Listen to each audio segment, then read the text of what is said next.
Magandang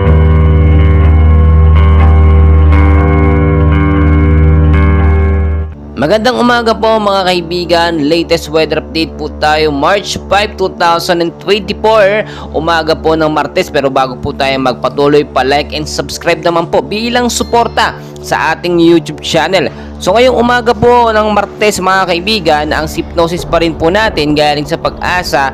May easterlies pa rin po tayong binabantayan or itong mainit na hangin galing po sa Karagatan Pasipiko. So apektado po ang ilang lugar sa ating bansa. Ito po ang ating forecast weather condition. Makinig po kayong mabuti para alam po natin yung area natin kung apektado po ng easterlies.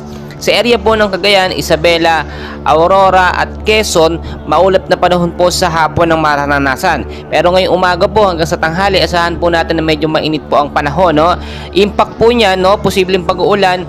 Kapag may malakas po na pag-uulan sa hapon, posible po magkaroon ng pagbabaha at landslide sa mga landslide prone area. Dulot po yan ng easterlies. So kung kayo po ilalabas, magdala ng payong jacket o kaya naman kapote, lalo na po yung mga galing sa eskwela at yung mga uwi po galing sa trabaho. Dito naman po mga kaibigan sa ilang bahagi po ng Metro Manila at kasama ng ating bansa, no, maulap din po na panahon ng mararanasan dyan sa hapon. Pero asahan nyo sa umaga at sa tanghali, medyo may kainitan po ang lagay ng ating panahon.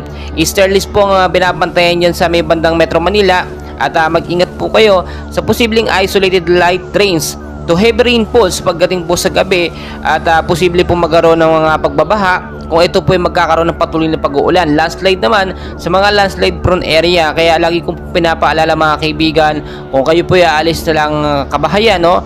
Kung kayo aalis, always know the weather before you go para safe at handa po tayo. Ayon na rin po sa Pag-asa, ngayong buwan po ng Marso, isang bagyo po ang posibleng pumasok sa ating Philippine Area of Responsibility. Dahil nga po pa-cool down na, posible pong hindi naman yan matuloy, posibleng matuloy din. Prediction din po yun galing sa Pag-asa. So mas maganda na handa na rin po tayo anumang oras, no? May bagyo man o wala, dapat nakahanda po tayo. Sa patuloy ko po kayong i-update, and please huwag pong kalimutan mag-like and subscribe for more weather updates. Maraming salamat.